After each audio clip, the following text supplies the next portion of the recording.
And we're taking you live to Trump Tower in New York for a news conference with Republican presidential candidate Donald Trump. We've gotten the nomination. We're going to have an incredible period in Cleveland. We look forward to it. We've started working already on the convention. And LeBron, good luck in the series, because we're going to have a series, which, of course, the longer it goes, the less time we have, but that's okay. And it's going to be very interesting to see what happens. But as you know, they're playing the basketball championships partially in that arena. So I think it'll be very exciting. It'll add to the excitement in Cleveland, and that's good. That's what we want, because it's going to be an exciting period of time. We've done some awfully good work. I was just informed, was certified out that we've got more votes than anybody in the history of the Republican primaries. And we still have, I guess, 6 or 7 locations to go, states to go. And in the history, think of it, in the history of this great party, we've gotten substantially more votes than anybody else, by millions, by many millions more than anybody who's ever run. So that's a great, when you think Dwight Eisenhower and Ronald Reagan and everybody, we have the most votes by far. So that's something to me that's very exciting. And overall, it's just been a very exciting process. I think we're going to do very well. We have no idea what's going to happen on the Democrat side, but they're certainly having difficulty. I don't like to see people having difficulty, but anybody has to have it. Let it be them. And I think it's going to be very interesting, but I'm very proud to say that we've gotten the most votes. And also, if you look at the overall primary, the amount of votes cast, that's also a record. So we've broken a lot of records in terms of the voters. Our polling has come out, and the polls are doing very well. As you know, we're pretty much even, and in some cases ahead of Hillary. And I think we're going to have a very, very successful number of months. And I think it will all culminate in November, and we're going to make America great again, okay? So that's the way it is. Does anybody have any questions? Yes, yes. You've been talking for the last 4 months about questions about the $6 million you say you raised for that, Yeah. that fundraiser in January. You yourself say you pledged $1 million. Who got that money? Okay. When did they get it, and why did it take so long to get to that? Okay, I'm glad you asked the question, because I have to tell you, I have raised a tremendous amount of money for the vets, almost $6 million, and more money is going to come in, I believe, over the next little while, too. But I've raised almost $6 million. All of the money has been paid out, and I'm going to give it to you in a second. In fact, I brought a list just in case that question was asked. But the money has been paid out. I have been thanked by so many veterans groups throughout the United States. One gentleman called me up recently crying that out of the blue he got a check for $100,000. But I have been thanked by so many groups, great veterans groups. And by the way, outside you have a few people, they're picketing. They're sent there by Hillary Clinton, and they're picketing that the money wasn't sent. The money has all been sent. I wanted to keep it private. If we could, I wanted to keep it private, because I don't think it's anybody's business if I want to send money to the vets. But I have to say this. I raised close to $6 million.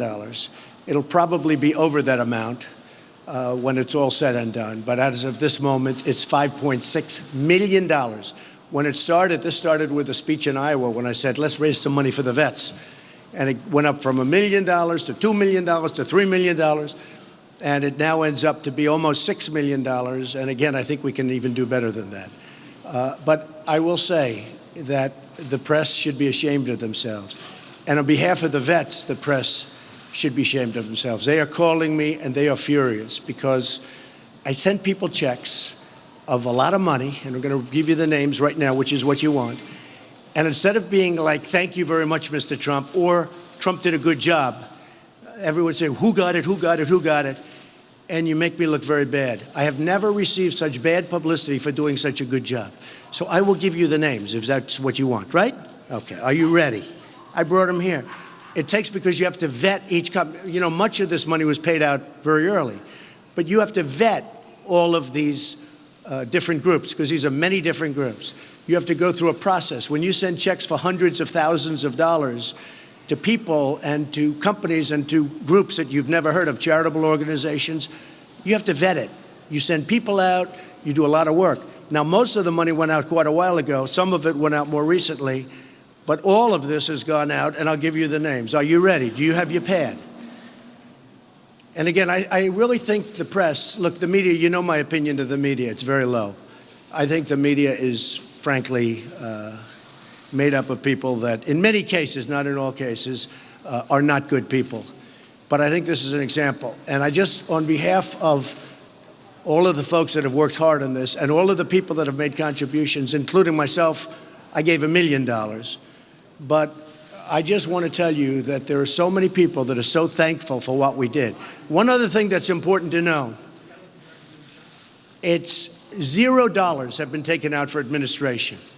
You know, when you go to a lot of these different groups, in this case, $0 have been taken out for administration. So a lot of these companies, they make a lot of money with doing the administration stuff. So no money. It costs $0 to accumulate all of this money, okay? So you have 22 kill, and that's $200,000. Now you can call these people. That was another thing. A lot of the money, when it was sent out, different people would call. I could tell you, I'm not going to mention anybody specifically, but there are a couple of people that were really disgusting. They'd call, and these vet groups, they don't get a lot of calls from the press. And maybe some of them would keep quiet, or they didn't know, or they didn't want to talk to the press, or they didn't feel comfortable. So if they didn't say they got the money, which they all did, 100% got the money, all certified checks. If anyone wants to see the certified checks. But rather than saying, why don't you, could I see a certified check? They said, well, they didn't say they got the money. They all got the money. But they're not people that always talk to the press. Many of them do talk to the press. Many of them have, I guess you found $2 million or $2.5 million where they talk. Well, the number is 5.6 million, and it's going to possibly go above that because I believe some other people are coming in. Ready? 22 kill got $200,000.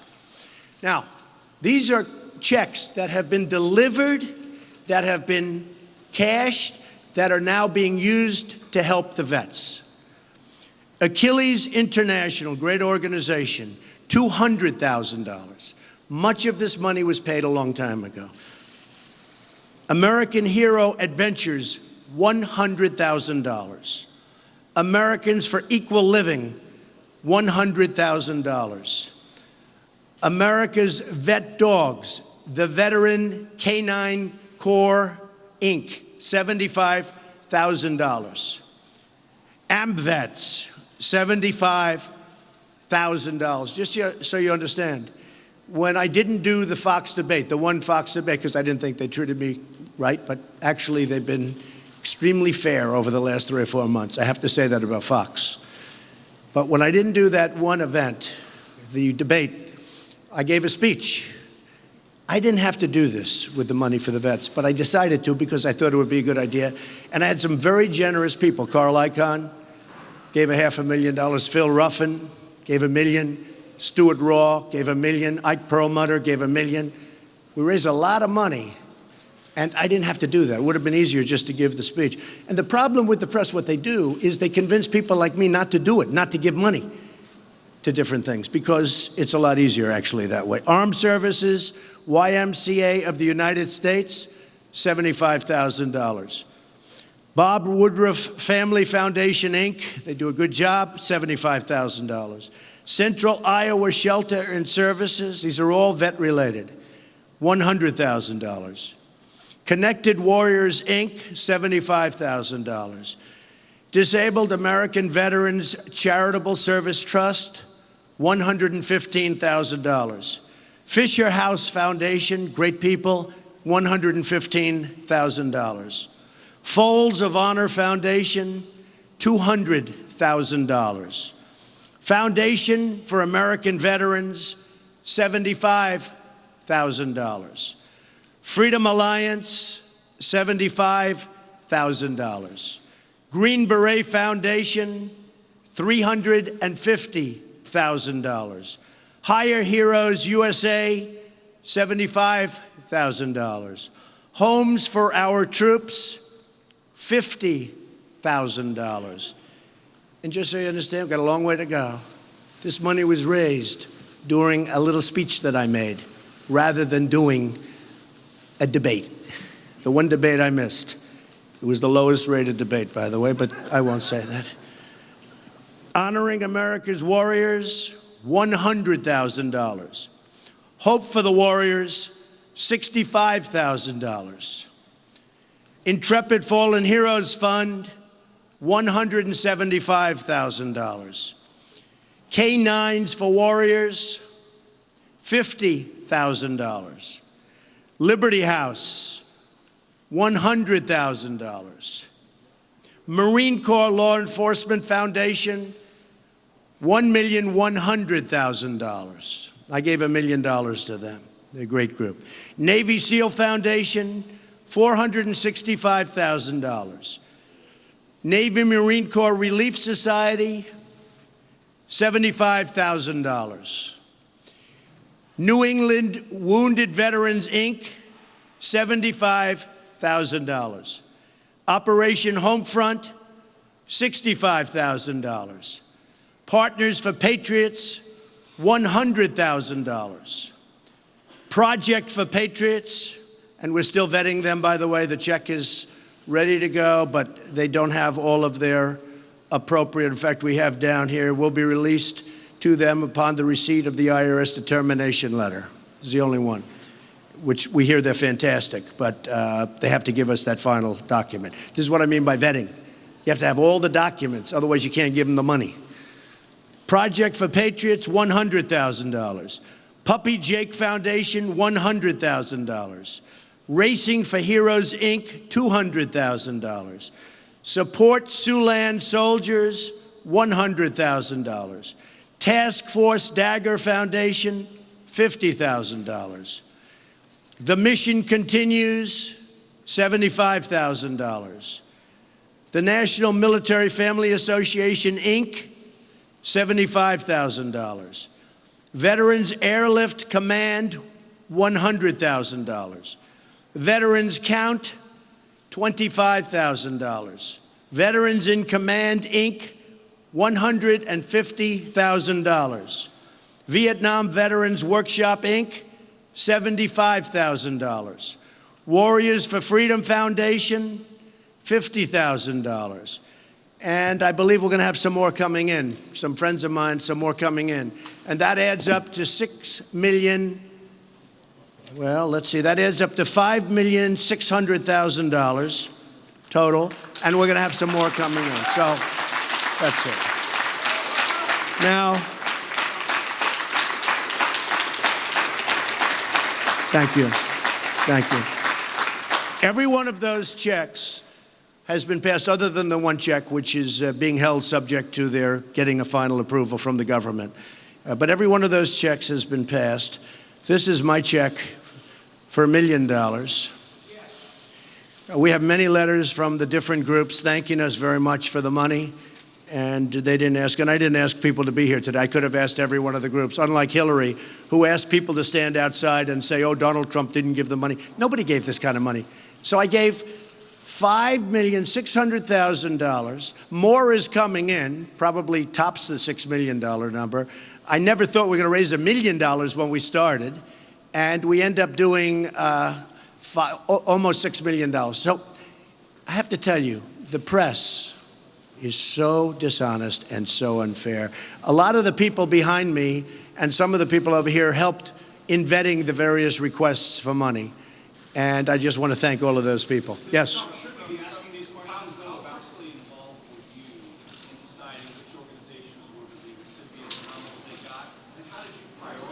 Yeah. Some of those that you mentioned are very well known, others are a little bit more obscure. How did you work through that? I wasn't too involved in picking the organizations, other than I gave $1 million to the law enforcement Marine. They are fabulous people. They honored me last year at the Waldorf Astoria. I knew them. I was going to give it to 3 companies or 3 groups, and we couldn't vet them quickly. And so I gave it to the Marine. And if you look at that number, the Marine Corps Law Enforcement Foundation is a fabulous group, and I didn't have to go through a big vetting process with them because I was going to split the $1 million check up among 3 or 4 different groups, and in the end, I just didn't want to go through the process of having to vet all those different groups. Because I wanted to make this out of the goodness of my heart. I didn't want to do this where the press is all involved. And all of a sudden, everybody's going, where did it go? Who did it go to? Then we said who it went to. Then we said, how much was it? We gave look, when this started, I think you were there, I said if we could raise $1 million, that would be good. And we ended up raising almost $6 million. And I'm going to have more coming in over a period of time. Don't you believe you should be accountable to people? Oh, I'm totally accountable, but I didn't want to have credit for it. Now, actually, though, what I got was worse than credit because they were questioning me. And this is money, and by the way, most of that money went out very early, just so you understand. But a lot of these groups, getting vetted by, when you pay the money out, they need government documentation, they need a lot of different things. Plus, we want to find out, is it a good group? I had teams of people reviewing statistics, reviewing numbers, and also talking to people in the military to find out whether or not the group was deserving of the money. We have given to groups that are unbelievable groups. And honestly, I wish you could hear the phone calls and see the letters. They are so happy. And I'm happy to do it. I didn't want the credit for it, but it was very unfair that the press treated us so badly. Yeah, go ahead. Well, generally speaking, that's 100% true. Go ahead. I disagree with that, sir. And if I can ask you this question, it seems as though you're resistant to scrutiny, the kind of scrutiny that comes with running for president of the United States. I like scrutiny, but you know what? When I raise money, excuse me, I've watched you on television. You're a real beauty. When I raise money for the veterans, and it's a massive amount of money, find out how much Hillary Clinton's given to the veterans, nothing. And then I see a few guys standing out there. They don't even know what they're there for. They have no idea. They're there because Hillary Clinton's campaign sent them. And actually, I think it was you or one of you that found out that they actually were with Hillary Clinton's campaign, which was interesting, but I wasn't surprised. I don't want the credit for it, but I shouldn't be lambasted. And remember this. So out of the almost $6 million that was raised, not one penny did I take for administration costs. That's unheard of. Okay. Why do you continue to attack the press? In all fairness, when you talk about not wanting to get credit for this, you did host a very public fundraiser that was televised. How else am I going to raise the money? Sorry? How else am I going to raise the money? What I'm asking, I guess, is when you did this fundraiser, it was televised, you were doing Sure. it, instead of doing the debate, it received wide attention. Some Sure. say that it may have helped your I would have given this out, just so you understand, until I was criticized. So I'm the only one in the world could raise almost $6 million for the veterans, have uniform applause by the veterans groups, and end up being criticized by the press. Yes, I made a speech, and during my speech I said, let's raise a little money for the vets. It turned out to be a lot of money, not a little money. I thought if we could get to $1 million, it would be great, which it would have been. But since then, you've repeatedly touted the fact that you raised millions That's right. of dollars for veterans. That's right. Isn't that taking I do raise millions. No, I don't think so. I don't think so. Yeah. Mr. Trump, writing $1 million check is incredibly generous, but the night of that Iowa fundraiser, you said you had raised $6 million. Clearly you had not. Your critics say you tend to exaggerate, you have a problem with the truth. Is this a prime example? No, I raised almost $6 million. Some of it didn't come through, but more money is coming through than didn't come through. The number probably is going to be, when we finish it, probably going to be over the $6 million. Yeah. Why exaggerate? Yeah, go ahead. Good to see you, sir. So to follow up a little bit on what Jim was saying, you do realize that when the Democrats are out there raising questions about this money, the press is also reflecting what your opposition is saying about it. It's not just us throwing questions at you, because it's coming from some of them. I don't mind it coming from the opposition, though, Carl. What I do mind is when I raise all of these millions, and when we started out, nobody ever thought it was going to be over 5 million or close to 6. But what you're doing is you're answering the questions now that we had back then. It was just All right, so look, here's the story. Here's the story. I think, and I've been dealing with the press a long time, I think the political press is among the most dishonest people that I've ever met. I have to tell you that, okay? Of course, you're excluded, Carl. But I think the political press, you're in the middle. I think the political press, I see the stories and I see the way they're couched. For instance, I went down this weekend to do Rolling Thunder. I was invited. I didn't have anything to do with it. We had a tremendous gathering of people, thousands, I don't know how many, but many thousands of people. And I joked, I thought we were going to go from the Jefferson Memorial to the Lincoln. I was joking. They said Donald Trump was disappointed. Everybody knew I was being sarcastic and joking. They said, some of them said Donald Trump was very disappointed from Jefferson to Lincoln, millions of people. I was joking. I said, I'm used to watching it. I was joking. So they put it down as serious. They know I was joking. I'll give you another example. We had the same event. It was roped off. where you could only get so many people there. And there were a lot of people. I don't know, 10,000, 15, maybe 25,000. I don't know. There was a lot of people. Plus, there were people breaking the seams all the way along. Gene Washington, a man I like actually, wrote an article like there was 5,000 people there. There were many times that. And you weren't allowed to have any more people. And all of these people were with their motorcycles in parking lots all the way. They're waving to me as I'm going by. But wait a minute. The point is, law enforcement, these people, didn't allow you to have any more people. I think the press knew that. I had a tremendous crowd, but it was the biggest crowd you could have had because it was all cordoned off. You weren't allowed to have any more. They weren't allowed to have any more people than they had. So instead of saying Trump made a speech in front of a packed crowd, they said Trump was disappointed because I didn't have millions of people going from Jefferson to Washington. I mean, give me a break. It's just, honestly, it's dishonest reporting. Yeah, go ahead. No, go.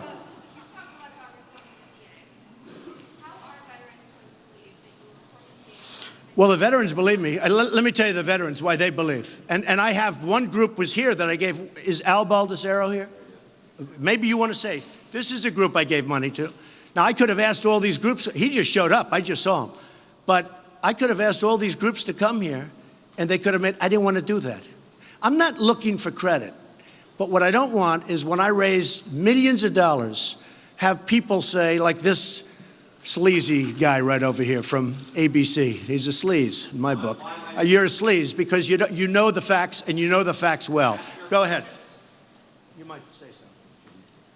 Thank you, Mr. Trump. First of all, for the record, I'm a state representative from New Hampshire, 10 years on the Veterans Affairs Committee, 22 years in the Marine Corps, retired First Sergeant. What I want to clarify here, first of all, I would never, ever in a million years put my name on a candidate that did not, from his heart, look me in the eye and tell me he's concerned about veterans. That's Donald Trump. I met him over a year ago. I've been involved with many fundraisers. There are many scam artists out there. He did the right thing by vetting these groups there. If you look at some of the groups, they're giving 20 cents, 40 cents on the dollar, and they're spending the rest for, their, nice lavish trips. He gave 100%. The liberal media is the only ones that have been calling me on the foundation. All right, I'm the former chairman. I've been dealing with this stuff for years as a veterans activist. Stop using veterans as political pawns. You got a guy outside McCoy. Go do a Google search on his Facebook. He's out there, his pictures with Clinton.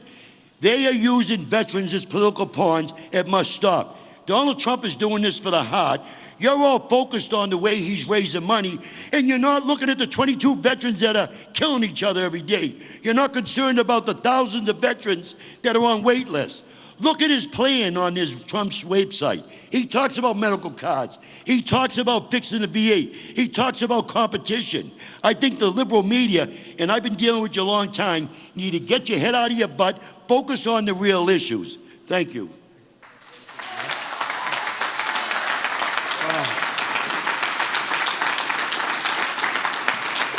What I did is, I didn't ask Al. I've gotten to know Al a little bit, primarily through New Hampshire, where we had great victories. But he showed up this morning because he was upset, and many of the other groups are very upset. They received $100,000 in the mail.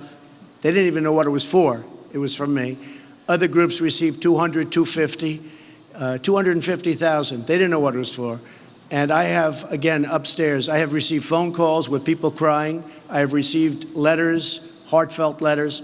And, it's, it really, the bad part about the dishonesty of the media is that people like me will be inclined not to do it anymore. Because why should you raise $5.6 million, and I think I'll go over $6 million pretty easily. Nobody said that we started this out as a small little project where it was less than $1 million because it just kept mushrooming and building and building, but nobody talks about that.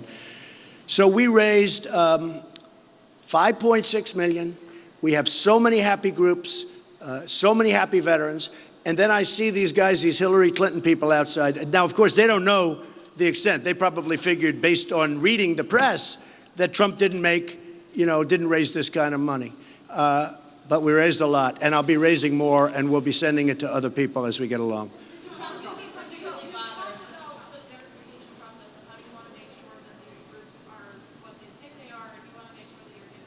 It's a complicated process, yeah. No, it doesn't. It really, the government sort of approves different groups for a lot of reasons. And so it really does. And more than anything else, it's also speaking to other veterans. We have a circle of veterans. And who's good for it? I don't want to send a $250,000 check to a group that doesn't do good work. So it's called vetting. We vet the vets, but it's called vetting. Mr. Trump, you seem particularly bothered by criticism on this. Why? Do you need a thicker skin to run this office? No, I think that it's bothersome because I love the vets, and I've worked hard for the vets. And as you can see, I've given a lot of money and raised a lot of money for the vets. And I think when the press portrays it differently, the press is being very dishonest. So I don't like that. I don't like dishonesty. Not you. Go ahead. Jeff Sessions. Jeff Sessions is a fantastic man. Jeff Sessions is one of the most highly respected people in the United States Senate. Jeff Sessions is a person that I believe that Ted Cruz just has the most respect for, and I think Ted thought that he would get an endorsement. You know, Jeff Sessions has never endorsed a presidential candidate before, as many years as he's been in the Senate. So, you know, Jeff Sessions certainly is somebody that I would consider, absolutely. He's a fantastic person. Yeah, go ahead. Mr. Trump, one of the biggest stories from this weekend was the situation at the Cincinnati Zoo. And animal activists are outraged that they killed this gorilla who was holding a 4-year-old boy. How do you feel about it? I think it's a very tough call. It was amazing because there were moments with the gorilla, the way he held that child. It was almost like a mother holding a baby. Looked so beautiful and calm. And there were moments where it looked pretty dangerous. I don't think they had a choice. I mean, probably they didn't have a choice. You have a child, a young child is at stake, and you know, it's too bad there wasn't another way. I thought it was so beautiful to watch that, you know, powerful, almost 500-pound gorilla, the way he dealt with that little boy. But it just takes 1 second. You know, it's 1 second. It's not like it takes place over, well, he's going to do it in 30 seconds from now. It just takes one little flick of his finger, and I will tell you, they probably had no choice. Go ahead. I'm in favor of fixing the VA healthcare. VA is one of the great catastrophes in this country, what's going on. You look at what's happening in Phoenix and different places throughout the country where they're catching people stealing and they don't even fire them, where people are waiting 5 days, 6 days, 7 days online. They're dying while they wait online. And I am in favor of, if they can't get to a doctor within a reasonable period of time, they're going to go see a doctor and the country's going to pay for it. They're going to go to a private doctor or a public hospital or public doctor, but someplace that can take care of them immediately. We're losing thousands of people waiting online. And the Veterans Administration is run by Obama just as incompetently as he's running our country. You look at the TSA, you look at what's going on at the airports. And you look at that, okay? Just take a look at that. That's like the Veterans Administration. Nothing in our country works anymore. It's a mess. And maybe that's why I'm doing so well in the polls. Yes? No, it doesn't have to be privatization. No, it doesn't have to be privatization. What it has to be is when somebody's online and they say it's a 7-day wait, that person's going to walk over to across the street to a private doctor, be taken care of. We're going to pay the bill. And by the way, that's going to be a lot less expensive. And we'll check it out and be careful. But that's going to be a lot less expensive than what's going on. These people are living in hell. And Hillary Clinton said the Veterans Administration is working just fine. And the head of it, McDonald, said last week that waiting in line's not bad. Look at Disney World, okay? These are the kind of people we have running things. It's ridiculous, Dave. There's a Rasmussen poll out today that says that half of Americans think Hillary Clinton should stay in the race even if she's charged with a felony. Does that suggest that you're continuing to pound her, and gee, I don't know if she can even run, I don't know if she should run? Yeah, no, David, I tell you what, that's their choice. You have a party called the Democrats, and they're going to have to make that choice. It's, you know, I think it's probably going to be her because it's rigged. And I think if you people will say, I'm the one that came up with the term rigged, I used it for myself, except I won by such big margins that the fact that the whole system is rigged on both sides. Same with the Republicans, just less obvious. The Democrats with the super, you know, with the whole super delegate thing, it's ridiculous. So I think that they're going to have to make that determination. If you're asking me who I'd prefer running against, Do you think she committed a felony? I think what she did was very bad. And I think a lot of people have done a lot less than her, and their lives have been destroyed. Mr. Trump, as you know, the press exposed the VA issue, so shouldn't the press get some credit for that? And if I may ask you about... Oh, I think that's fine. I think that's fine. Hold it. Go ahead. Go ahead. Wait. Ask you about Trump University, though, sir, because there have been a lot of questions about that. You also challenged the credibility of the judge handling that case. Judge has been very unfair, has not done a good job. He's been a very bad judge. He's been very unfair. And I will win the Trump University case. I already am as far as I'm concerned, but I will win the Trump University case. This is because I don't care. Because you know what? Why antagonist? Because I don't care. I have a judge who's very, very unfair. And it's, well, you'll see it in court documents. But I have a judge who's very, very unfair. He knows he's unfair. And I'll win the Trump University case. I could settle that case. I could have settled it. I just choose not to. In fact, when I ran, they said, why didn't you settle up that case? I don't want to settle the case. Because you know what? Because I'm a man of principle. And most of the people that took those courses have letters saying they thought it was great, essentially. It was good, it was great. And you know what? When they're on the stand and you say, how come you signed a letter saying that Trump University was so good? How come you signed a letter? The woman that was the original plaintiff in the case, they went to the court and the judge allowed her to get out of the case. The case should have been dropped. Whole case should have been dropped. They wanted her dismissed from the case. You know why? Because she was deposed. She was such a bad witness that we win the case easily. She signed a letter and she's on film, she's on tape, like these cameras, saying unbelievably good things about Trump University. So they didn't want her anymore because she's a disaster for them.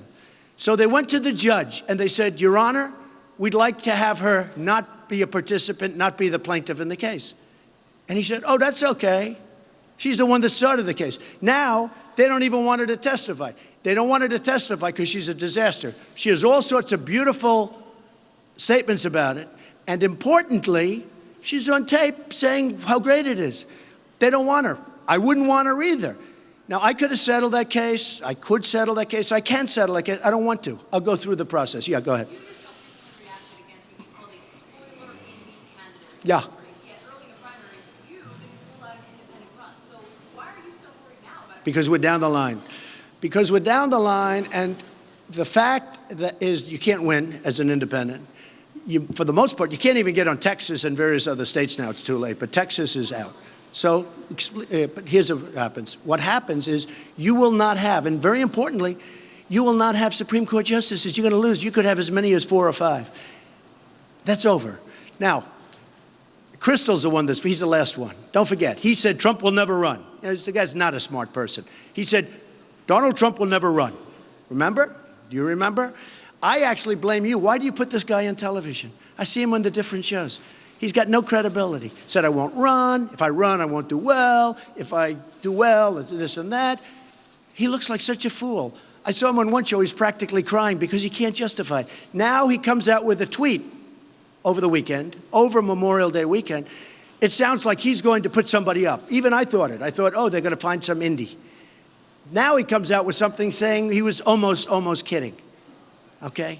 Let me tell you. These people are losers. He's trying to make you, he's trying to drive you guys a little bit nuts. If they do an indie, assuming it's decent, which I don't think anybody with a reputation would do it because they'd look like fools. But what you're going to do is you lose the election for the Republicans, and therefore you lose the Supreme Court.